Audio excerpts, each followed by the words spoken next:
Anywhere you go, you belong. Anywhere you say. Hello everyone, welcome to Galaxy mind. আমি দেবকণা। আজকে আবার একটা নতুন ভিডিও স্টার্ট করছি। তো আমাদের ঘরে এরকম পুরনো ব্রাশ অনেক ভর্তি হয়ে থাকে, মানে ব্রাশ করার পর সেই ব্রাশগুলো তো আমরা ফেলেই দিই, একটা দুটো রেখে দিই, সেগুলো ওই চিরুনি পরিষ্কার করার জন্য বা টুকটাক কিছু বাসনের সাইডগুলো পরিষ্কার করার জন্য। সেই কারণে ব্রাশগুলো আমরা রেখে দিই দুটো একটা, বাকিগুলো কিন্তু আমরা ফেলেই দিই সব সময়। মানে আমি নিজেও কিন্তু রাখতাম না, কিন্তু এখন অনেকগুলো ব্রাশ দেখলাম এরকম জমে গেছে। আর আমার নিজেরই ব্রাশ অনেক বেশি লাগে। আমি না একটু বেশি খুব জোরে জোরে ব্রাশ করি, ভাবি যে খুব জোরে জোরে ব্রাশ করলেই বোধহয় দাঁতগুলো বেশি ভালো পরিষ্কার হবে। মানে এটা আমার হ্যাবিট হয়ে গেছে, এটা আমি চেঞ্জ করতেও পারছি না। তো সেই কারণে মাসে দুটো ব্রাশ হলে বেশি বেটার হয়। তো অনেক ব্রাশ জমে গেছে, তো ব্রাশগুলো দিয়ে ভাবলাম, হঠাৎ করে একবার ব্রাশগুলো দেখলাম যে এত ব্রাশ জমে গেছে, এখানে রাখার জায়গা হচ্ছে না, সবগুলো ফেলে দেবো। তো যেহেতু আমি সব কিছু ওয়েস্ট মেটেরিয়াল কালেক্ট করে রাখি, তাই ব্রাশগুলো ফেলতেও আমার খুব গায়ে লাগছিলো যে ব্রাশগুলো তো ইউজ তো হয়ে গেছে, এরপর ফেলে দেওয়াতেও আমার একটু গায়ে কেমন কেমন একটু লাগছিলো। তো ভাবলাম যে ব্রাশগুলো দিয়েই যদি কিছু আইডিয়া আপনাদের সাথে শেয়ার করি। তো ভেবে তো ছি, কিন্তু আইডিয়াটা আদৌ আমি কমপ্লিট করতে পারবো কিনা সেটার জন্য আমি একটু টেনশানে আছি। তো চলুন দেখা যাবে, শুরু করি। এখন তো শুরু করি, পরে দেখা যাবে আপনাদের সাথে শেয়ার করতে পারবো কি পারবো না। যদি খারাপ হয় তাহলে শেয়ার করব না, যদি আমি সাকসেসফুল হই তাহলে কিন্তু আপনাদের সাথে শেয়ার করব আইডিয়াটা। তো চলুন তাহলে বেশি কথা না বাড়িয়ে শুরু করা যাক, ব্রাশ দিয়ে কী বানানো যায়।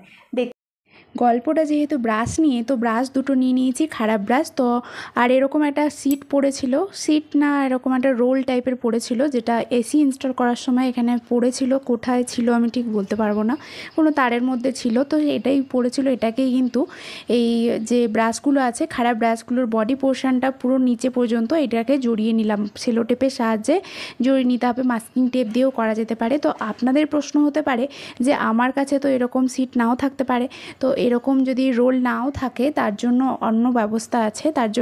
তার জন্য কিন্তু ওয়েস্ট যে প্লাস্টিকগুলো হয় বা যেগুলোতে করে পার্সেল আসে, সেই প্লাস্টিকগুলোও কিন্তু এখানে রোল করে জড়িয়ে নিতে পারেন, বা যদি খবরের কাগজ থাকে সেগুলো দিয়েও জড়িয়ে নিতে পারেন। যেটা হোক, একটা এরকম মোটা করে রোল করে জড়িয়ে নিতে হবে। রোল হিসাবে এরকম যা পাবেন সেটা দিয়েই জড়িয়ে নেবেন। ওয়েস্ট মেটেরিয়াল হলেই হবে, বা ভালো মেটেরিয়াল যদি আপনি ইউজ করতে চান সেটাও করা যেতে পারে। তো তারপর এরকম ওয়্যারের সাহায্যে হাত আর পাটা আমি ক্রিয়েট করে নিচ্ছি। হাতটা এখানে প্রথমে এক সাইডটা বাঁকিয়ে নিয়েছি যেরকম থাকবে, তারপর আর এক সাইডটা সোজা রেখে যতটা লাগবে সেই অনুযায়ী কেটে নিয়ে, বা একটুখানি বেশি রেখেছি যাতে মানে কম না পড়ে যায়, বেশি হলে ক্ষতি নেই কিন্তু কম না পড়ে যায়, সেই কারণে একটুখানি বেশি রেখে এখানে হাতটা বানিয়ে নিলাম। তারপর এখানে মানে ওই ওয়্যারটাকে ঢুকিয়ে নেওয়ার পরে তারপর কিন্তু এখানে হাতটাকে শেপ দিয়ে নিলাম। আর এখানে আমি মোটা ওয়্যারটা ইউজ করেছি, তার জন্য আমার এখানে মোটা যে প্লাসটা হয় সেই প্লাসটাও ইউজ করেছি। আর পাটাও এই সেম প্রসিডিওর ফলো করেই কিন্তু এই মাঝখান দিয়ে এটাকে হোল করে ঢুকিয়ে নিয়েছি পা দুটোকে। আর পাটা দেখুন এক সাইডটা একটু বড় ছিল, সেটাকে আস্তে করে কেটে দিলাম। তো এইভাবে দুটোই আমি তৈরি করে নিয়েছি। তারপর শুরু করব এর ড্রেস বানানোর পালা। তো ড্রেস বানানোর জন্য আমি এখানে একটা ওই মানে শাড়ির মধ্যে যে পেপারগুলো দেয় না, ব্রাউন পেপারগুলো, সেই পেপার একটা ছিল, সেই পেপারটাই আমি নিয়েছি, ওটা ইউজ করব। তো তার আগে আমি ভাবলাম যে নিচের যে একটা বেস থাকবে, যাতে যার উপরে এরা দাঁড়িয়ে থাকবে, সেই বেসটা আগে বানিয়ে নিতে হবে।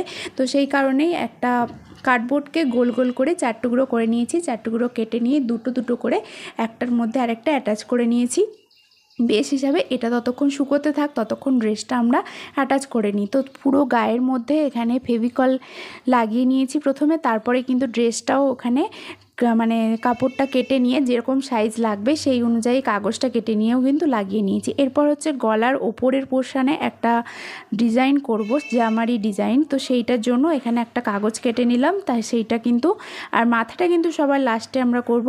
আর এখানে দেখুন গলার যে এরকম একটা ডিজাইন ছিল, মানে এই ডিজাইনটা করার জন্য আমি এখানে এরকম কাগজ কেটে নিয়ে রোল করে তো এখানে অ্যাটাচ করে দিলাম। তো ফার্স্টে আমি এখানে মাস্কিং টেপ লাগিয়ে দেখছিলাম যে কেমন লাগছে জিনিসটা। তারপর আমি এখানে কিন্তু ফেভিকল দিয়েই কিন্তু এটা অ্যাটাচ করে নিতে হবে, মাস্কিং টেপ কিন্তু বেশিক্ষণ থাকবে না, তো সেই কারণে ফেভিকল দিয়েই পরে কিন্তু অ্যাটাচ করে নিতে হবে। তো এরপর দেখুন এখানে যে হাত আর পাগুলো করেছিলাম ওইটা তো ওয়্যার দিয়ে করেছিলাম, তো ওয়্যারের উপর কালারটা খুব একটা ভালো করে ধরে না, সেই কারণে আমি পুরো হাত আর পা যে ওয়্যার যেই জায়গাগুলো দেখা যাচ্ছে সেই জায়গাগুলো কিন্তু মাস্কিং টেপ দিয়ে পুরোপুরি ভালো করে অ্যাটাচ করে নিচ্ছি, যাতে এর উপর দিয়ে ব্ল্যাক কালার করব, তো ব্ল্যাক কালার করলে যাতে সেই কালারটা ফোটে সেই কারণে। এরপর কিন্তু মাথাটা বানাবো, তো মাথাটা বানানোর জন্য আমি এখানে ফেভিক্রিলের একটা ক্লে নিয়ে এসেছি 25 টাকা দাম। তো সেই ক্লেটা দিয়ে আমি দুটোরই মাথা বানাবো, মাথা প্লাস হাতের মধ্যে যে হাতের পোর্শনটা মানে হাতের যে সামনের পোর্শনটা, পায়ের যে সামনের পোর্শনটা, এইগুলো সবগুলোই কিন্তু ওই ক্লের সাহায্যে বানাবো। তো এইভাবে মাথাটা বানিয়ে নিলাম। তারপর দেখুন এটাকে বসিয়ে এর উপর দিয়ে কিন্তু পাটা বানিয়ে নেব, যাতে এখানটা একটু শক্তপোক্তভাবে দাঁড়িয়ে থাকে। প্রথমটা বানানোর সময় একটু অসুবিধা হবে, ওটাকে পেছন দিকে কিছু একটা গার্ড দিতে হবে, যার মধ্যে ওটা ঠেক দিয়ে মানে যার মধ্যে ওটাকে কি বলবো ওই যেটা বানাচ্ছি সেটাকে যাতে পেছনটা সাপোর্ট দিয়ে যাতে দাঁড়িয়ে থাকতে পারে সেরকম একটা কিছু বানিয়ে দিতে হবে। আর এখানে দেখুন এদের ইয়াররিংসও বানিয়েছি, ইয়ার আর ইয়াররিংস এগুলোও কিন্তু এই ক্লে দিয়েই তৈরি করে নিয়েছি। তো দেখুন সুন্দর করে তৈরি হয়ে গেছে। এরপর যখন এটা শুকিয়ে যাবে তখনই কিন্তু এটা দাঁড়িয়ে যাবে। যদি এটা দাঁড়াতে না চায় তাহলে কিন্তু পায়ের সাইডগুলোতে একটুখানি আগেই ড্রেসটা পরানোর আগেই কিন্তু একটুখানি আপনারা এমসিল যে আছে এমসিলকে দিয়ে একটুখানি কিন্তু সাইডগুলো লাগিয়ে নিতে পারেন, তাহলে কিন্তু এটা শক্তপোক্তভাবে দাঁড়িয়ে যাবে। তো আমার পরে হয়েছিল একটা একটু গন্ডগোল করছিল, তো তখন আমি কিন্তু ওই এমসিল দিয়ে ওখানে ভেতর দিকে আটকে দিয়েছিলাম, তারপর কিন্তু সুন্দরভাবে এটা দাঁড়িয়ে গেছিলো। তো তারপর কালার করে নেওয়ার পালা।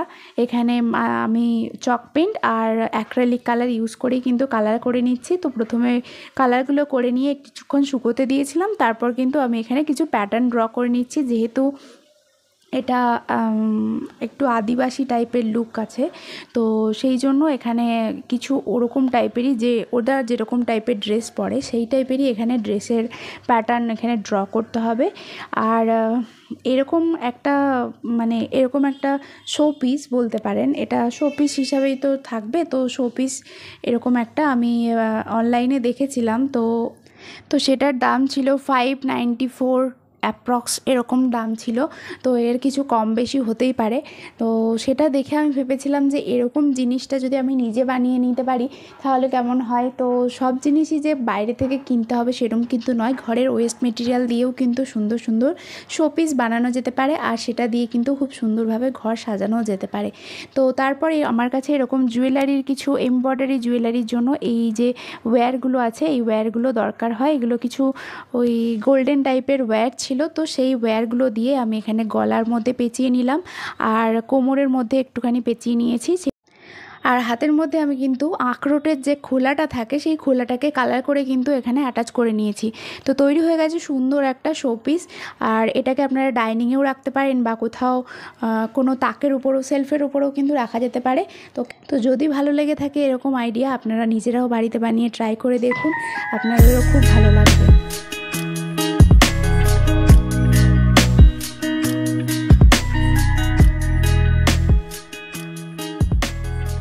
তো এই ছিল আজকের আইডিয়া, কেমন লেগেছে আপনারা অবশ্যই কমেন্ট করে জানাবেন। আমি তো টেনশানে ছিলাম, তো আলটিমেটলি আমার মনে হলো যে জিনিসটা ভালো দাঁড়িয়েছিল, সেই কারণে আমি শেয়ার করলাম আপনাদের সাথে। তো আপনারাই কমেন্ট করে জানাবেন যে কেমন লেগেছে ভিডিওটা। আর এখনও যারা কালেকশন মাইন্ড চ্যানেলটিকে সাবস্ক্রাইব করেনি তারা তো জানেনই কী করতে হবে, সাবস্ক্রাইব করতে হবে, লাইক করতে হবে, আর কমেন্ট করতে হবে, আর শেয়ার করতে হবে। তো এগুলো আপনারা করে দেবেন, যার যা মনে হবে সেগুলো করে দেবেন। আর তো আজকের মতো ভিডিওটা এই পর্যন্তই, আবার দেখা হবে পরবর্তী ভিডিওতে। ততদিনের জন্য সবাই ভালো থাকুন, সুস্থ থাকুন, আর ভিডিওগুলো দেখতে থাকুন, কমেন্ট করতে থাকুন, লাইক করতে থাকুন। আর কী ভিডিও আপনারা ভবিষ্যতে দেখতে চান সেগুলোও কিন্তু কমেন্ট করে জানাতে পারেন। আমি আপনাদের ভিডিও মানে যেই কমেন্টগুলো করবেন সেই কমেন্ট অনুযায়ী ভিডিও বানানোর চেষ্টা করব। যদি আমার কাছে অ্যাভেলেবেল না থাকে সেই জিনিসগুলো তাহলে কিন্তু কিছুদিন পরে হলেও আমি সেই টপিকে ভিডিও বানাবো, অবশ্যই আপনারা কিন্তু চোখ রাখবেন। তো চলুন সাথে থাকুন আর দেখতে থাকুন। টাটা।